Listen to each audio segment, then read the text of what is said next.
I've been doing this sourdough baking thing for quite a few months now, and I reckon I've been doing pretty well. I don't know if you've seen the photos, maybe you have.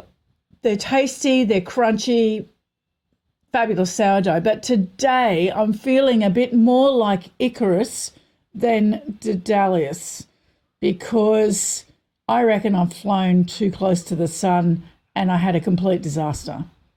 The bread today is.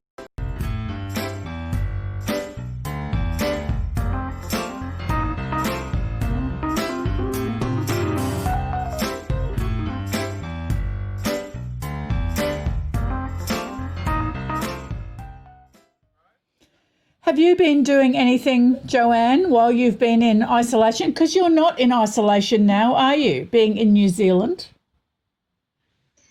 No, we have our total freedom here in New Zealand right now. We can go anywhere we want throughout the country. It's absolutely fabulous, and I'm enjoying that small pleasure. Yeah. So did you immerse yourself in a hobby or a craft or some little obsession while you were in isolation? My isolation project was organisation, Oh, okay. and that's where all this random shit stuff started because organisation found so much random shit. But I loved isolation. I loved looking through all my random shit. And you've got And something to share with us today, haven't you? I've got a few things to share with you today. What's your first one? Oh, we want your first one already? Yeah, get into it. I want to know what it is. You have held me in suspense for too long. Okay, well, the interesting thing about the first piece of random shit is it's something that I simply cannot dispose of. When I was about 15, probably even 13 maybe, 13 or 14, we had a family crib, and I think you might call it a batch, but it's essentially a holiday house. And one of the things that I wanted to do was fancy myself as a bit of a crafty person. I wasn't really, but I fancied myself as one. So I decided that I was going to make patchwork quilts for all the beds. At And 13 or 14? uh, I did. And So so I set impressive. myself up on my mother's sewing machine, Yes.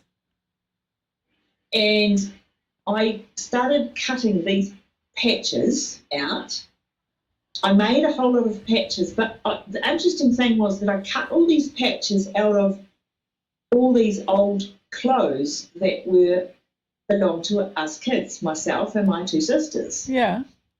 So, fast forward 50 years, and I have this patchwork quilt that has all our old sundresses, all our old shorts and T-shirts and things. And anyway, without further ado, let's bring the random piece of shit up to the table. Yes, bring it out because I was worried then, Joanne, that you were going to tell me that they were still patches, that they were still squares Oh no, no, unsewn. no! They're beautiful. That's It fabulous. smells, it smells like it's 50 years old, but we've got one of my sundresses here. Oh, yeah. It's all zigzag too. Once I put the whole thing together, I zigzags it all. Nice. I think this one here was a dress of my mother's. What else have we got? Oh, my little sister, she had a little orange dress, and this one here. Now, Joanne, I'm just wondering, did everyone voluntarily give up their clothing for you? And was there, did it precipitate a dash to the local shops to buy more clothing? Did you do this in the middle of the night and just steal away with everything and cut them into pieces? Well, to be fair, my mother was a very good seamstress in her day, so she had kept all the little scraps of material from all the dresses that she made for us. And Ah, so Possibly it was made from the scraps of the material. Okay, because I'm seeing squares cut out of the back of dresses, which is not a good look. No, but I don't think we actually did that. And probably once I had actually done this project, I think the dresses probably would have been long gone. Oh, okay. All right. And so what bed does it grace now? What bed does it grace now? Well, that's the sad part, because it doesn't grace a bed. It is packed away in archives. It doesn't get used these days. Will it get Even used? though it's got beautiful Dacron filling and a lovely Wincey back.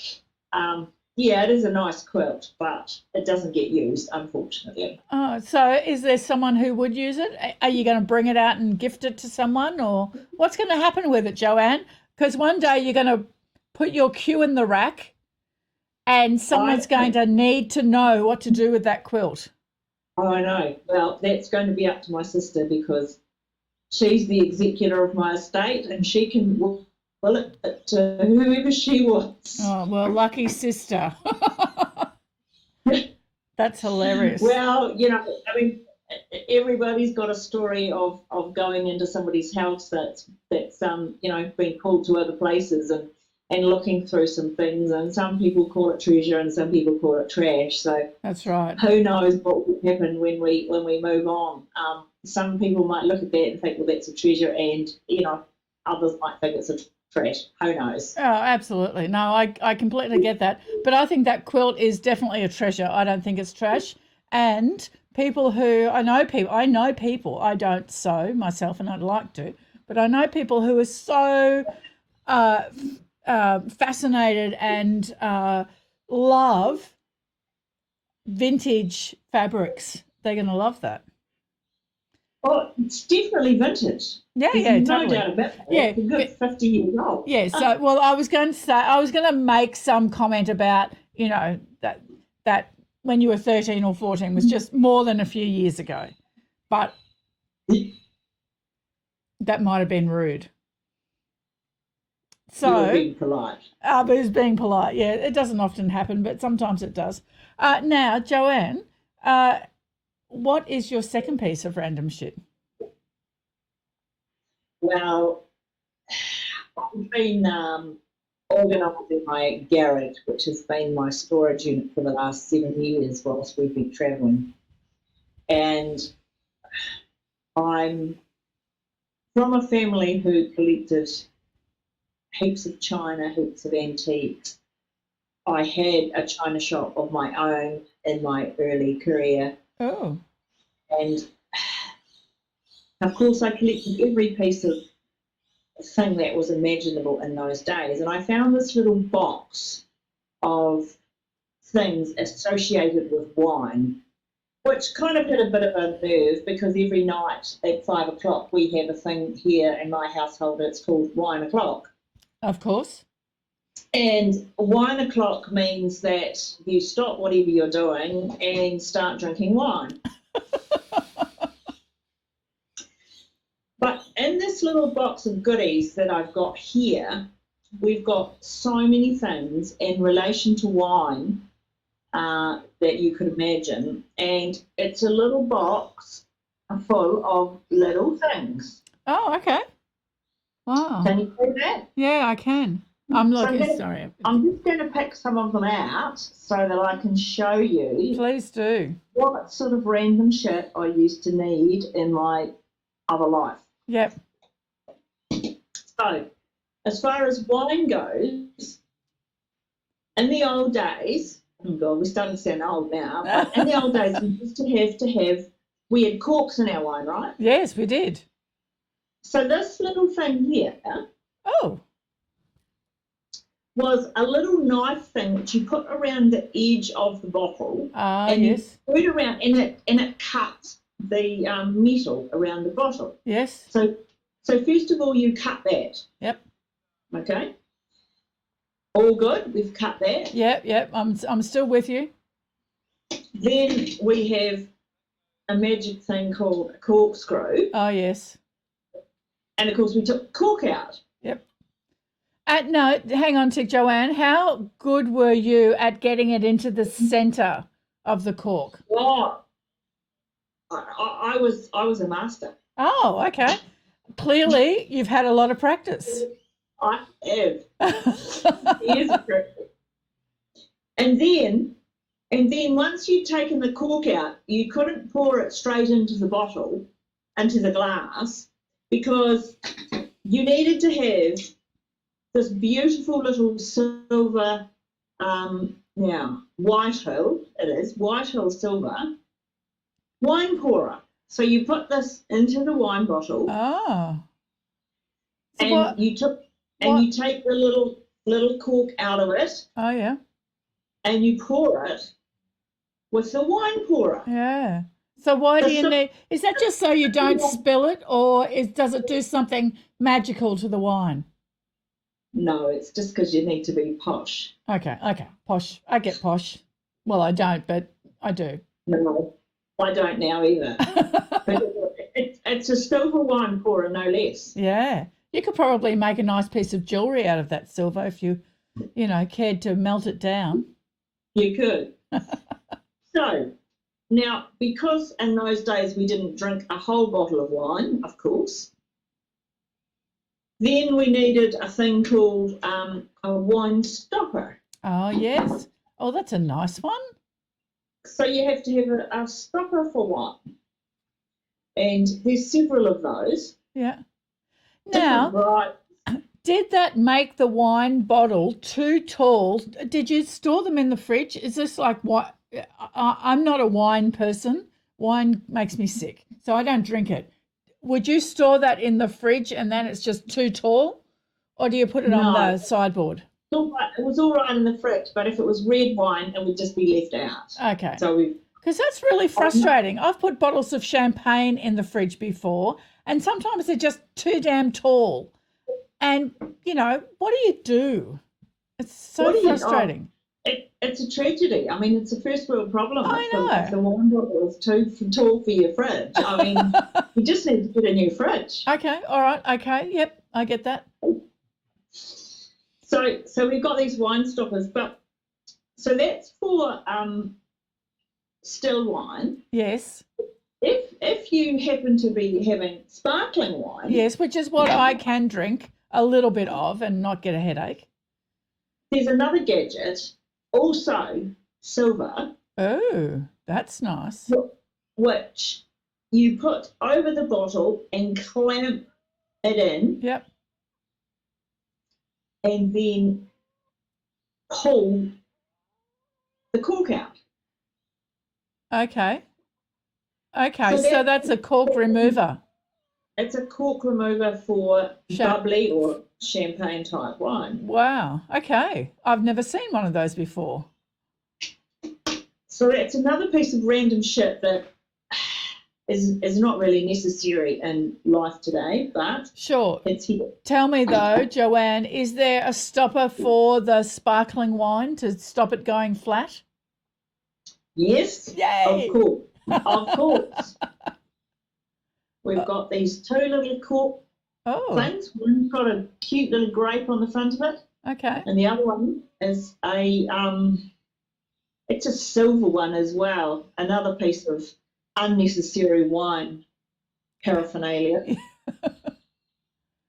Maybe you could make jewellery out of it or something. Cut it off and make it into a ring. You could do that. And we've got more wine pourers if we need, if we have more than one bottle open at once, we've got other wine pourers that we can use. Yeah, which not to be without a wine pourer. I mean, we couldn't really pour it out of the bottle. It really has to be out of a wine pourer. Yeah, I get that. Do you have, I think I've seen somewhere, an aerator, a red wine aerator? Oh, yes. No, I don't have one of those. Oh, there's a gap in your collection, Joanne. I think that you should go and find one. There is absolutely a gap in my shit. Tomorrow. Go and find one tomorrow. I'm sure there'll be one somewhere. But the ironic thing is that none of this... Oh, wait, there's more. I want the steak knives.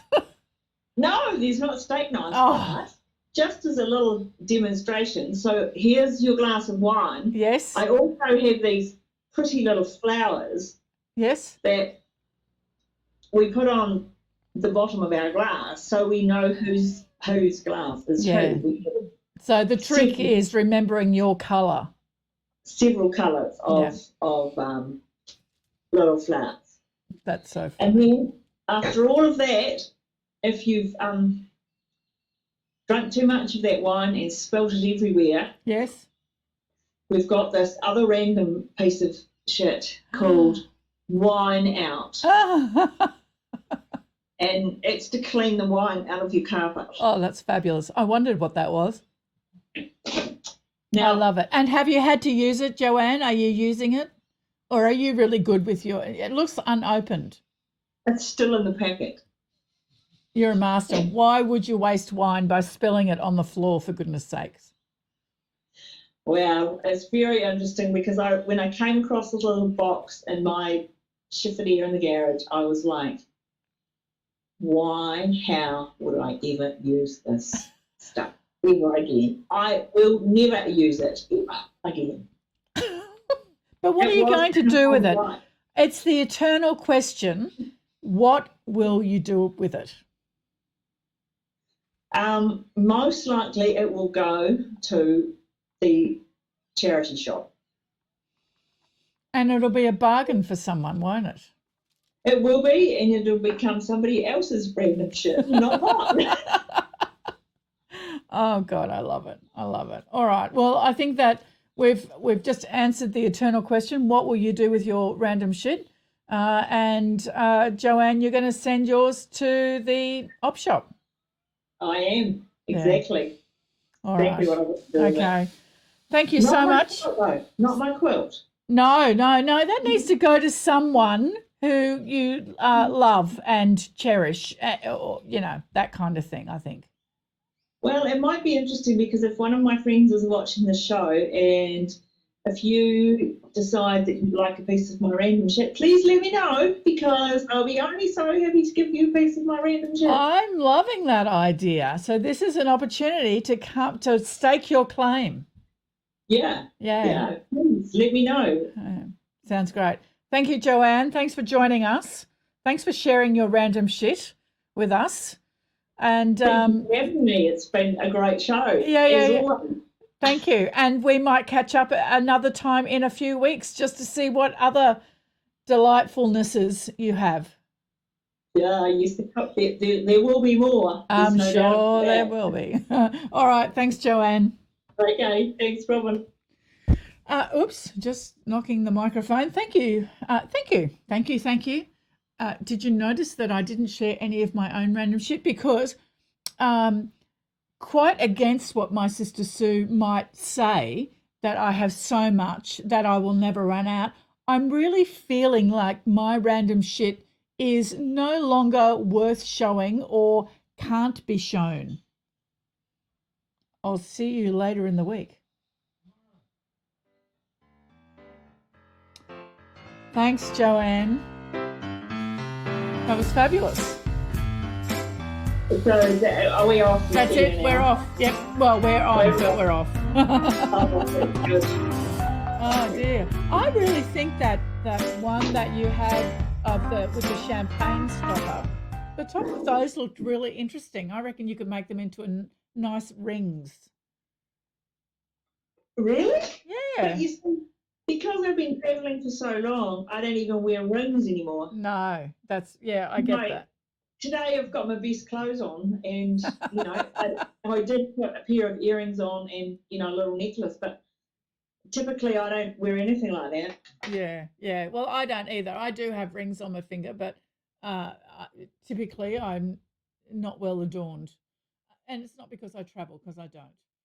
But No. anyway, so how long?